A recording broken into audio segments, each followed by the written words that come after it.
Olá, seja muito bem-vindo e muito bem-vinda a mais essa aula de arquitetura de computadores. E na aula deste vídeo a gente vai continuar aquilo que começamos a discutir no vídeo anterior sobre o tema organização estruturada de computadores. E a última coisa que a gente pôde discutir lá foi o fato de que computadores modernos comumente são organizados como máquinas multiníveis, onde cada um desses níveis é formado por uma máquina, virtual ou real, que entende uma linguagem. Tá? E o objetivo dessa organização é permitir, em última análise, que programadores eles possam desenvolver programas utilizando para isso nível de abstração consideravelmente maior do que o nível de abstração utilizado nas instruções que o processador ele compreende nativamente, que é a nossa linguagem de máquina. Então, para que esse esquema de utilização de um nível de abstração maior para a programação funcione, então se tornou necessária a criação de uma série de linguagens com nível de abstração partindo do nível do processador, né, que fosse crescendo gradativamente de modo a permitir que eu pudesse sempre escrever alguma forma de tradução automática da linguagem de um nível superior para a linguagem de um nível inferior. Lembrando que as metodologias que a gente utilizou para essas traduções foram a tradução ou compilação e também a interpretação.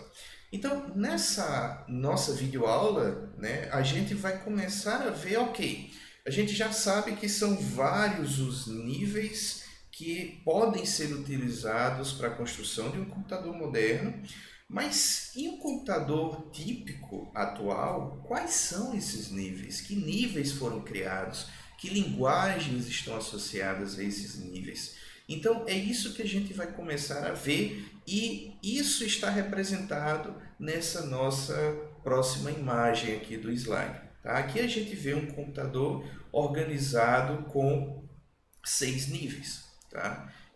A gente está numerando esses níveis, então começando pelo nível de menor nível de abstração, tá? A gente tem o nível 0, que é o nível da lógica digital, e daí a gente foi estabelecendo os níveis superiores, onde a cada subida nessa hierarquia a gente tem um nível de abstração um pouco maior.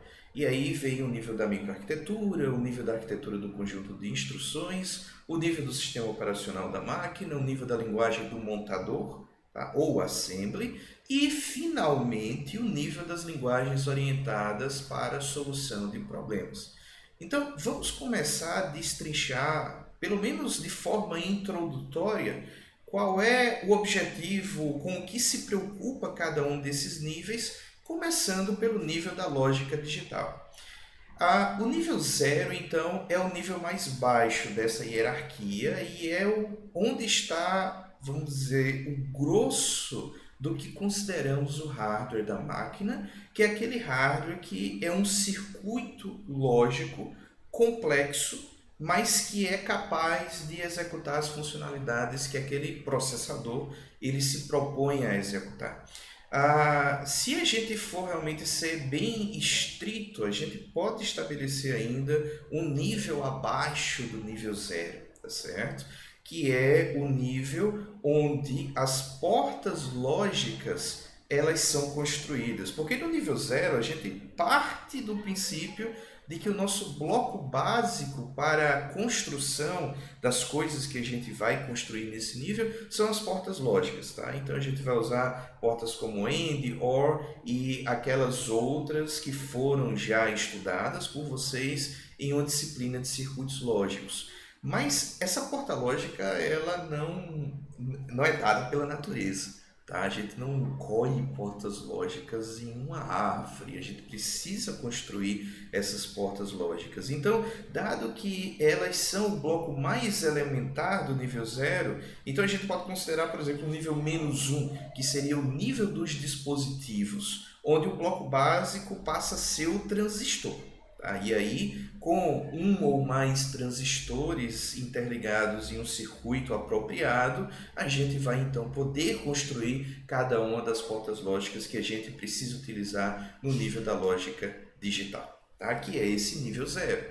Então, como a gente já comentou, tá? Cada porta lógica que a gente utiliza, como AND ou OR, ela computa funções muito simples, que são as funções da lógica, né, digital. Então, a gente sempre vai receber um sinal nas entradas que ele tem ou um nível alto ou um nível baixo, e cada porta lógica vai computar uma função sobre essas entradas para produzir uma saída. E aí a gente vai então combinando as portas lógicas para poder desenvolver elementos cada vez mais complexos, como por exemplo, eu posso combinar várias portas lógicas para construir um flip-flop. Aí um flip-flop é capaz, por exemplo, de reter um estado referente a um bit, e aí eu posso combinar essas memórias de um bit que eu construí para ir chegando a memórias de 16 bits, 32 bits ou 64 bits para formar registradores, por exemplo. A mesma coisa eu posso fazer com o circuito somador. Eu posso aprender a somar um bit e combinar de alguma forma vários somadores de um bit para poder chegar, por exemplo, em um somador de 32 bits. Tá? Em resumo, a gente pode fazer diversos tipos de combinações criativas para poder implementar no nível da lógica digital as funcionalidades que a gente necessita. Lembrando que circuitos lógicos não deve ser novidade para vocês, alunos, que estão cursando arquitetura de computadores, considerando que circuitos lógicos é pré-requisito. Tá? Então a gente parte do pressuposto de que vocês têm uma boa ideia de como é possível combinar portas lógicas, né, para fazer as funcionalidades aparecerem no nível da lógica digital. E aí a gente pode fazer isso utilizando circuitos com poucas portas lógicas, né, e construindo ele de forma mais discreta, ou pode fazer o preparo de um circuito integrado mais complexo, como por exemplo até um FPGA, e descrever o hardware utilizando uma linguagem mais abstrata para essa descrição, como Verilog ou VHDL. Sei que eu tenho que ter cuidado quando eu menciono Verilog, porque se tem uma coisa que eu aprendi é que infelizmente alguns alunos ficaram traumatizados por essa linguagem por algum motivo. Então, muitas vezes eu tenho que ir com calma, porque eu menciono, isso pode ser feito com Verilog, e aí a reação vai para um negócio meio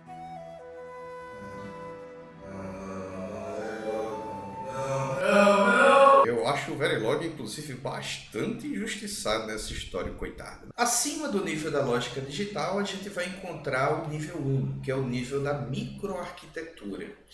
Nesse nível, a gente vai deixar de trabalhar com as portas lógicas como bloco básico, e a gente vai começar a lidar com o bloco básico elementos que se encontram naquilo que é conhecido como o caminho de dados. Esse é um termo que a gente vai falar bastante nessa disciplina, porque ele é crítico no contexto de processadores.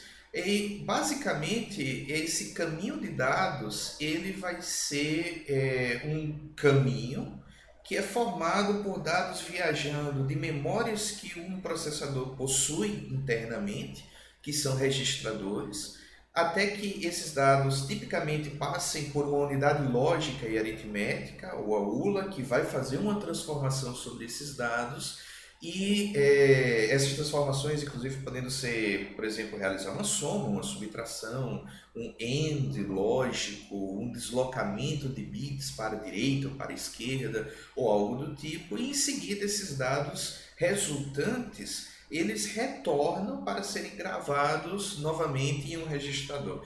Então, tipicamente, né, registradores e a ULA são os principais elementos que a gente vai encontrar no caminho de dados. A gente vai estudar essa parte do caminho de dados quando a gente estiver vendo mais a fundo o nível da microarquitetura na nossa disciplina.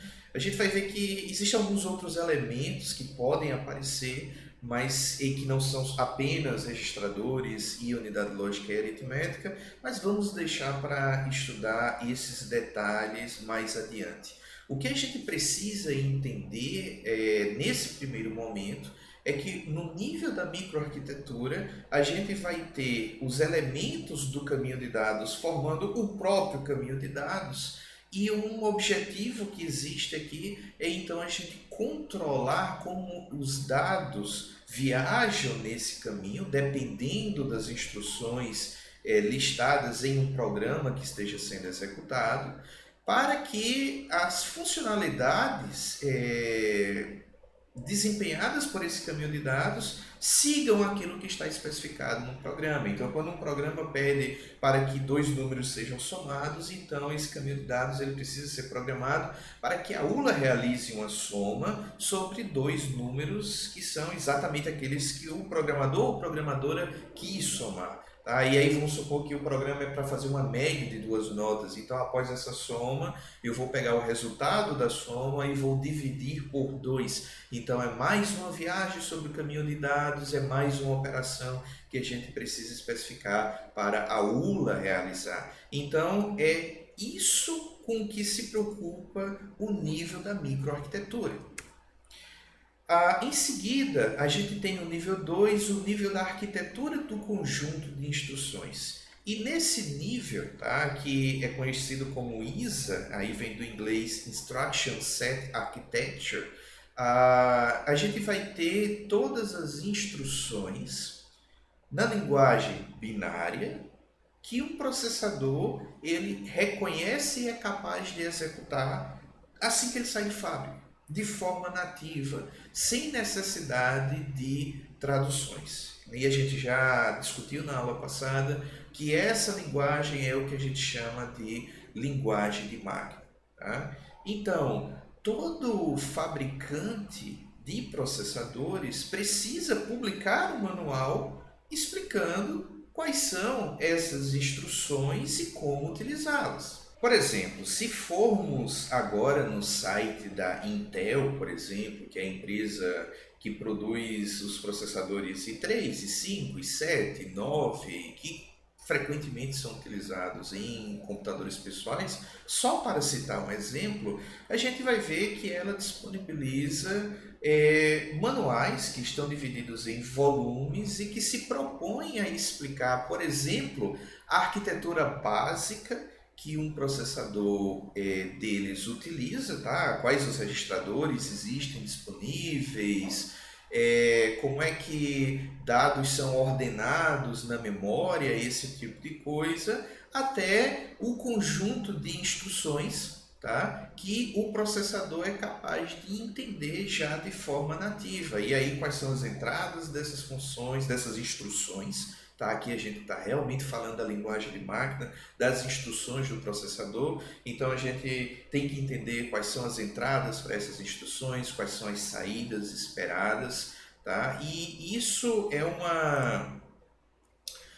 um material muito complexo, no sentido de que, por exemplo, o manual da arquitetura básica possui as suas 504 páginas, já o manual das instruções já vão em 2.302 páginas, porque as informações fornecidas aqui, elas precisam ser bastante completas, tá? Porque é a partir daí que, por exemplo, compiladores e sistemas operacionais começam a ser escritos, tá? E é a partir daí que a gente vai ter a base para todas as outras linguagens de programação que os programadores irão utilizar nos níveis acima. Então, essa informação ela está sendo constantemente revisada. Por exemplo, as versões desses manuais que a gente está mostrando aqui, elas são, a última atualização delas foi em maio deste ano. Tá? Então, é algo que a empresa realmente precisa se preocupar. Em seguida, no nível 3, a gente tem o nível do sistema operacional da máquina. Tá? E aí esse é um nível interessante porque ele é considerado um nível híbrido, no sentido de que nesse nível a gente vai encontrar uma linguagem que é formada pelas instruções disponibilizadas no nível da arquitetura do conjunto de instruções, ou seja, é quase como se a gente fizesse um Ctrl+C, Ctrl+V das coisas que estão no nível abaixo e tivesse colado no nível do sistema operacional para que essas instruções continuem disponíveis para o nível que virá imediatamente acima.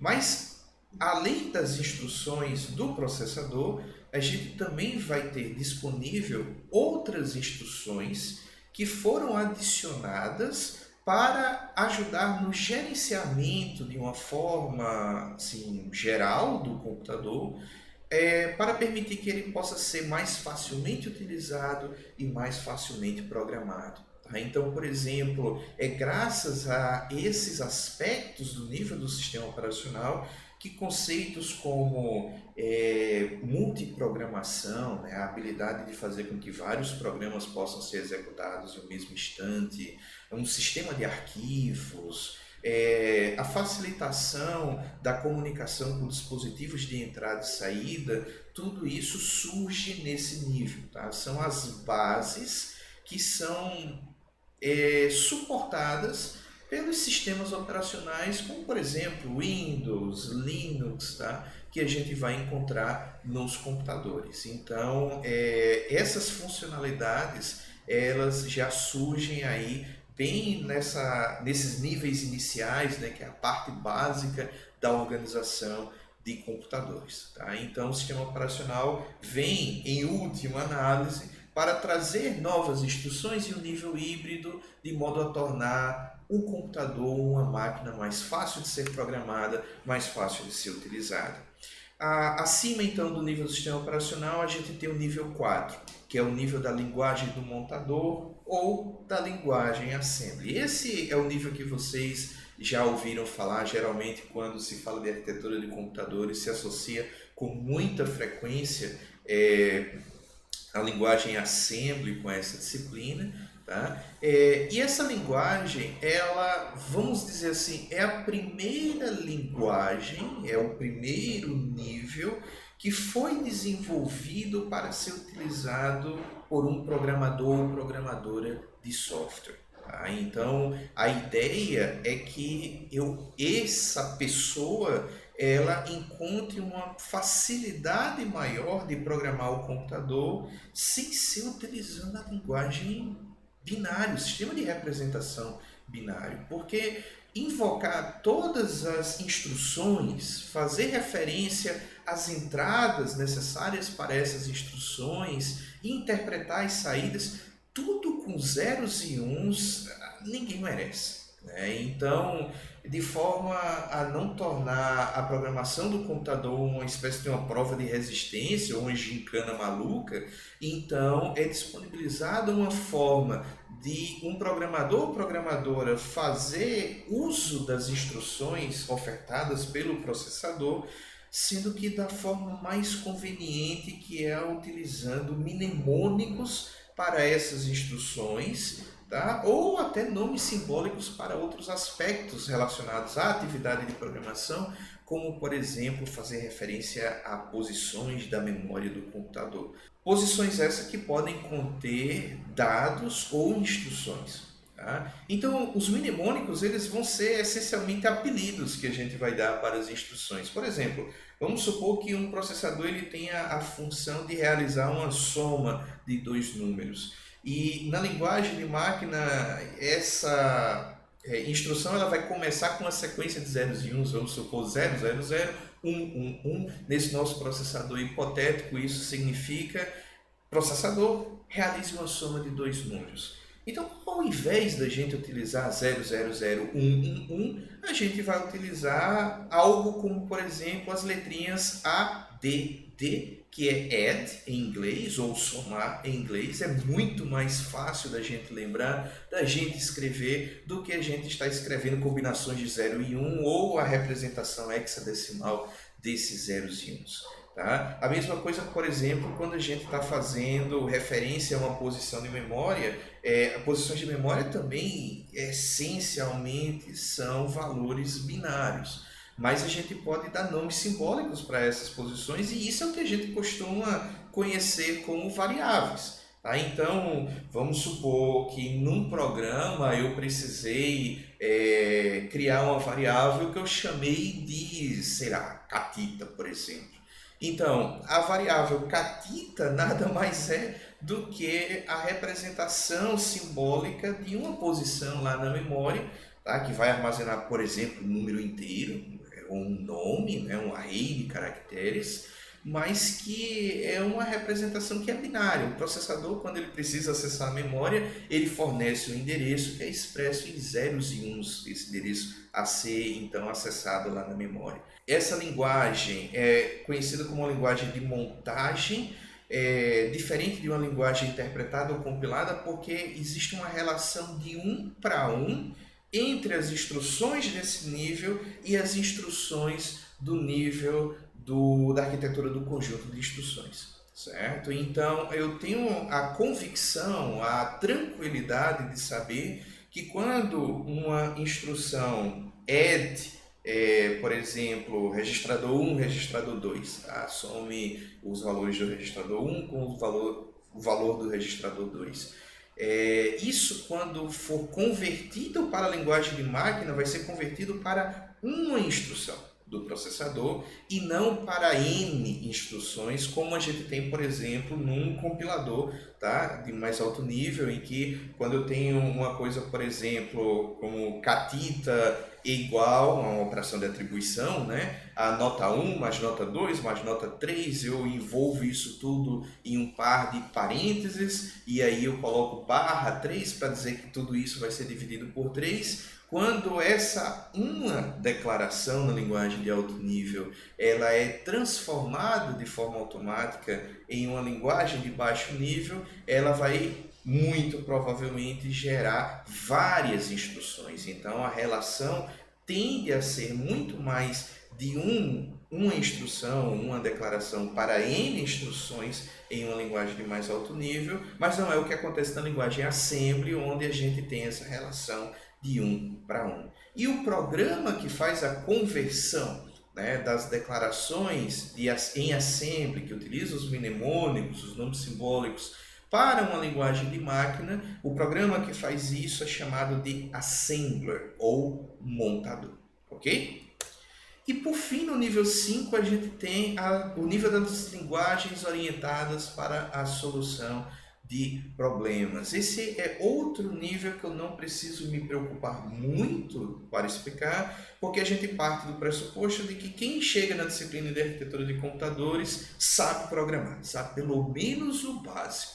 Então, sabe que existem as linguagens de alto nível, que tem uma série de facilidades, de estruturas, de abstrações, que são voltadas para que o programador entenda um problema que precisa ser resolvido na vida e codifique essa solução desse problema utilizando essas instruções mais abstratas dessas linguagens de mais alto nível. Então, linguagens como C, C++, Java, Python, todas elas fazem parte desse conjunto de linguagens de alto nível, que aqui nessa nossa representação é o nível 5. Tá? E os tradutores, né, os programas que fazem a conversão, né, das declarações, das instruções dessas linguagens em instruções de nível mais baixo, são os compiladores, né, tipicamente, apesar de que a gente também tem aqui a figura dos interpretadores.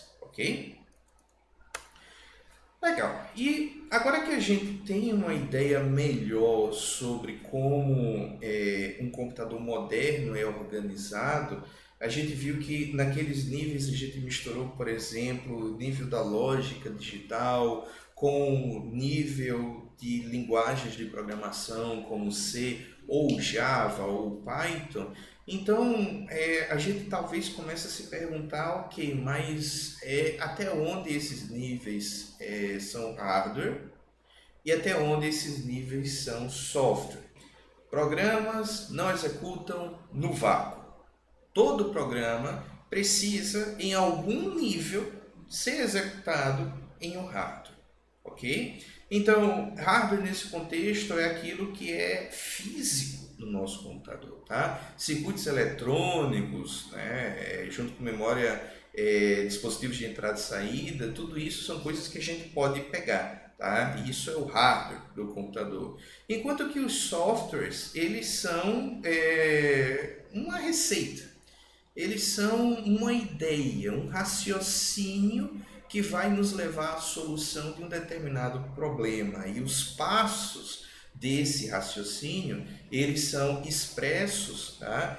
Como um conjunto de instruções, tá? E é isso que a gente chama de programa. E aí tem aquela velha piadinha da área, né? Que é hardware, então pode ser sumarizado como aquilo que a gente chuta, e software é aquilo que a gente xinga, já que não dá para chutar software. Tudo isso naqueles momentos de raiva e estresse que eventualmente acontece na computação, como acontece em qualquer área, né? Nos primeiros computadores, no início aí da história da computação, a distinção entre software e hardware, ela era mais clara, tá? A hardware, então, ele vai até o nível tal, software vai até o nível tal. Sendo que, com o passar do tempo, essa distinção ela foi se tornando um pouco mais confusa, tá? Porque a gente foi adicionando níveis, a gente foi removendo níveis, a gente fez fusão de níveis à medida que a área ela crescia e evoluía de uma forma geral. Tá? Então, a gente vai mostrar um exemplo logo adiante, né, de por que que essa distinção entre qual nível, até qual nível vai o hardware e até qual nível vai o software, ela não é tanto preto no branco, tá? Mas é muito importante a gente ter em mente, tá, que hardware e software, eles são logicamente equivalentes, no sentido de que aquilo que eu posso fazer com hardware, eu posso fazer com software e vice-versa. Eu posso, por exemplo, desenvolver um sistema, tá, para controlar, vamos supor, um forno micro-ondas. Eu posso tanto desenvolver um hardware específico para essa funcionalidade, como eu posso desenvolver um software que naturalmente vai estar sendo executado sobre um hardware, tá? Mas o controle, a solução do problema, que nesse exemplo é controlar o forno micro-ondas, ele é feito por software, tá? Então, isso é uma coisa interessante que nos dá flexibilidade na computação. Naturalmente, hardware e software, eu não estou dizendo aqui que eles são a mesma coisa, tá? Hardware continua sendo algo que é físico, software continua sendo algo que é abstrato. Existem ainda outras diferenças, por exemplo, coisas que são executadas nativamente em hardware, elas tendem a ser executadas de forma mais rápida, porque muitas vezes não existem memórias envolvidas no processo. As memórias geralmente tornam as coisas mais lentas, porque elas próprias funcionam de forma mais lenta. Não existe tanta necessidade de tradução de instruções de nível mais abstrato para instruções de níveis menos abstratos. Então tudo isso termina fazendo com que coisas desenvolvidas nativamente em hardware, elas tenham um desempenho melhor do que quando a gente resolve o mesmo problema, porém com software. No entanto, desenvolver hardware é um processo que costuma ser mais trabalhoso, menos flexível, porque quando você desenvolve um hardware, você não tem muita facilidade para alterar esse hardware, pelo menos em comparação ao software, e tudo isso geralmente faz com que as soluções desenvolvidas em hardware se tornem mais caras do que as desenvolvidas em software, né? Geralmente eles são mais flexíveis, é necessário menos tempo de trabalho para se desenvolver uma determinada solução, e isso faz com que o software, apesar do desempenho muitas vezes ser inferior, né, a imensa maioria das vezes ser inferior a, por exemplo, a mesma solução implementada em hardware, tá? mas o software tende a ser mais barato por conta dessas coisas. Então, para resolver um problema, para eu concretizar um nível na organização de um computador, hardware e software, a resposta para isso depende, porque em termos de lógica, em termos da nossa habilidade de resolver um problema através de uma sequência de passos, bom, os dois eles são equivalentes. Então, só para citar um exemplo, sem entrar em muitos detalhes, tá? As instruções de um processador, elas precisam ser implementadas internamente, tá? Então, se eu vou oferecer instruções diferentes, por exemplo, add, sub, para adição, para subtração, por exemplo, essas instruções elas precisam de alguma forma ser diferenciadas dentro do processador, tá? De modo que quando um processador receber uma instrução add, ele vai realizar uma sequência de operações internamente, e quando ele receber uma instrução sub, ele vai realizar uma outra sequência de operações, porque o objetivo dessa segunda instrução é diferente do objetivo da primeira instrução. E esse controle, essa programação, vamos dizer assim, de como essas instruções elas são implementadas internamente, isso tipicamente acontece no nível da microarquitetura. Tá? No primeiro momento da computação, toda essa implementação dessas instruções acontecia exclusivamente por hardware, tá? Era feito diretamente com circuitos lógicos, até que um conceito de microprogramação se tornou comum ali por volta de 1970, onde esse controle do nível da microarquitetura para implementar essas instruções, ele acontecia utilizando um software.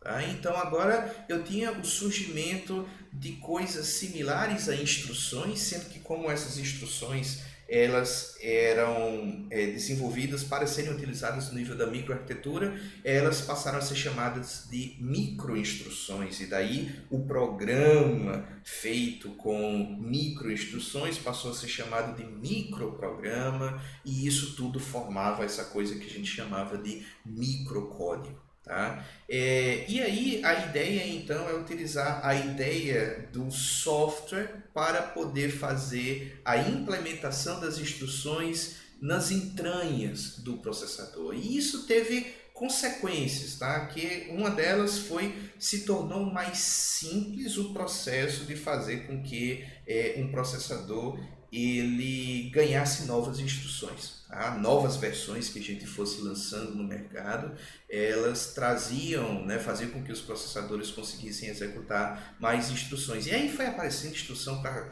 várias coisas, né? Multiplicação e divisão de inteiros, aritmética para ponto flutuante, chamar e sair de procedimentos, acelerar laços. Todo tipo de coisa foi aparecendo, e as empresas que desenvolviam processadores começaram a competir, né, no sentido de, ok, quanto mais instruções a gente consegue oferecer para o programador ou programadora, melhor. Nosso processador ele é mais flexível. Tá? Sendo que depois que isso, né, de microprogramação foi ganhando popularidade, os microprogramas eles engordaram, vamos dizer assim, e os processadores eles se tornaram coisas pesadas, tá? Eram tantas instruções, e as instruções eram demasiadamente complicadas, e isso fazia com que o controle interno realizado com microprogramação em um processador, ele se tornou muito complicado, e isso levou à ineficiência. Tá? Os processadores, de certo modo, eles estavam trabalhando mais lentamente do que eles poderiam trabalhar. Tá? E aí alguns pesquisadores perceberam que o caminho inverso ao que foi feito até então passou a fazer sentido. Tá? Surgiu a ideia de que tal, tá, a gente se livrar dessa implementação por software, né, por microprogramação, e voltar a implementar instruções, e aí talvez considerar instruções mais simples, um menor número de instruções, mas fazer com que essas poucas instruções elas sejam implementadas diretamente por hardware. Então, vai diminuir o nível de abstração? Vai. Um programador vai precisar usar mais instruções? Vai. Mas essas instruções elas vão ser executadas mais rapidamente e isso vai fazer com que o desempenho global do processador ele melhore. Então, percebam, eu comecei no nível na história da computação com o nível da microarquitetura sendo hardware, eram circuitos lógicos que faziam o controle do caminho de dados para implementar as instruções. Depois eu passei a utilizar uma espécie de software, que é a microprogramação, para realizar essa tarefa no nível da microarquitetura. Então o nível da microarquitetura deixou de ser hardware, agora passou a ser software. E depois a humanidade aparenta ter mudado de ideia e ter deixado um pouco de lado a microprogramação, ou pelo menos diminuído a sua utilização, e passou a priorizar a implementação de instruções de volta com circuitos lógicos, né? Ou seja, voltando ao nível da microarquitetura ser hardware. Tá? Então a moral da história, software de hoje pode ser o hardware de amanhã e vice-versa, e isso não tem problema, porque como já foi dito, os dois são logicamente equivalentes, ok? Essa história aqui da microprogramação para a implementação de instruções, a gente vai voltar a falar dela mais vezes, né? Por exemplo, quando a gente estiver estudando a diferença entre RISC e CISC, mas isso aí são coisas para a gente discutir nas nossas próximas aulas. Então, mais uma vez, obrigado pela atenção de vocês. Em caso de dúvidas, vocês podem mandar as perguntas, a gente vai responder assim que possível. Bons estudos e até a próxima. Tchau, tchau.